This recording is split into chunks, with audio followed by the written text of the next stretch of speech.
Chapter 2, in which Pooh goes visiting and gets into a tight place. Edward Bear, known to his friends as Winnie the Pooh, or Pooh for short, was walking through the forest one day, humming proudly to himself. He had made up a little hum that very morning, as he was doing his stoutness exercises in front of the glass. Tra-la-la, tra-la-la, as he stretched up as high as he could go, and then tra-la-la, tra-la, oh, help, la, as he tried to reach his toes. After breakfast, he had said it over and over to himself until he had learnt it off by heart, and now he was humming it right through properly. It went like this. Tra-la-la, tra-la-la, tra-la-la, tra-la-la, rum-tum, tiddle-um-tum, tiddle-iddle, tiddle-iddle, tiddle-iddle, tiddle-iddle, rum-tum-tum, tiddle-um.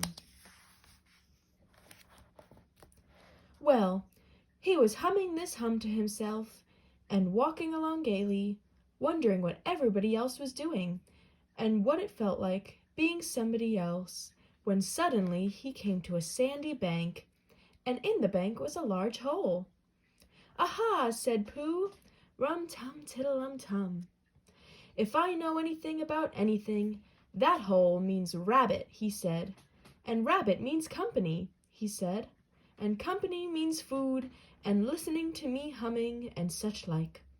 Rum-tum-tiddle-um."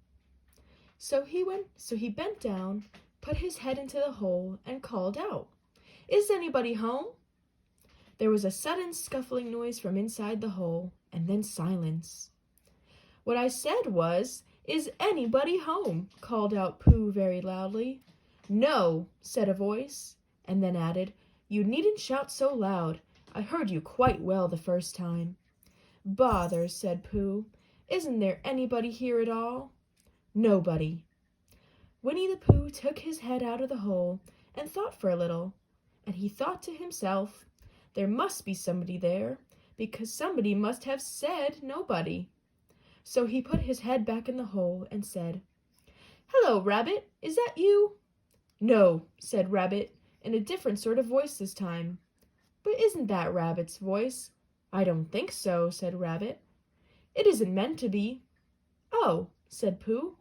He took his head out of the hole and had another think, and then he put it back and said, "Well, could you very kindly tell me where Rabbit is?" "He has gone to see his friend Pooh Bear, who is a great friend of his." "But this is me," said Bear, very much surprised. "What sort of me?" "Pooh Bear." "Are you sure?" said Rabbit, still more surprised. "Quite sure," said Pooh. "Oh, well, then come in." So Pooh pushed and pushed and pushed his way through the hole, and at last he got in. "You were quite right," said Rabbit, looking at him all over. "It is you. Glad to see you." "Well, who did you think it was?" "Well, I wasn't sure. You know how it is in the forest. One can't have anybody coming into one's house. One has to be careful. What about a mouthful of something?"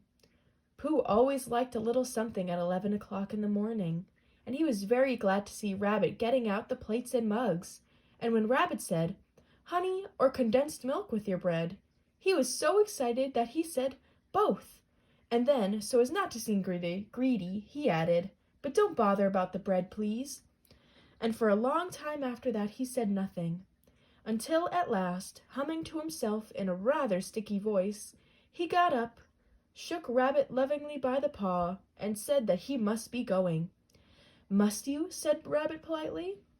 "Well," said Pooh, "I could stay a little longer if you," and he tried very hard to look in the direction of the larder. "As a matter of fact," said Rabbit, "I was going out myself directly." "Oh, well then, I'll be going on. Goodbye." "Well, goodbye, if you're sure you won't have any more." "Is there any more?" asked Pooh quickly. Rabbit took the covers off the dishes and said, "No, there wasn't." "I thought not," said Pooh, nodding to himself. "Well, goodbye. I must be going on. So he started to climb out of the hole. He pulled with his front paws and pushed with his back paws, and in a little while his nose was out in the open again, and then his ears, then his front paws, then his shoulders, and then— "Oh, help!" said Pooh. "I'd better go back." "Oh, bother!" said Pooh. "I shall have to go on." "I can't do either," said Pooh. "Oh, help and bother!" Now by this time, Rabbit wanted to go for a walk too, and finding the front door full, he went out by the back door and came round to Pooh and looked at him. "Hello, are you stuck?" he asked. "No," said Pooh carelessly, "just resting and thinking about humming to myself." "Here, give us a paw." Pooh Bear stretched out a paw, and Rabbit pulled and pulled and pulled. "Ow!" cried Pooh. "You're hurting." "The fact is," said Rabbit, "you're stuck." "It all comes," said Pooh crossly, "of not having front doors big enough." "It all comes," said Rabbit sternly, "of eating too much." "I thought at the time," said Rabbit, "only I didn't like to say anything," said Rabbit, "that one of us was eating too much. And I knew it wasn't me," he said. "Well, well, I shall go and fetch Christopher Robin." Christopher Robin lived at the other end of the forest, and when he came back with Rabbit and saw the front half of Pooh, he said, "Silly old bear," in such a loving voice that everybody felt quite hopeful again.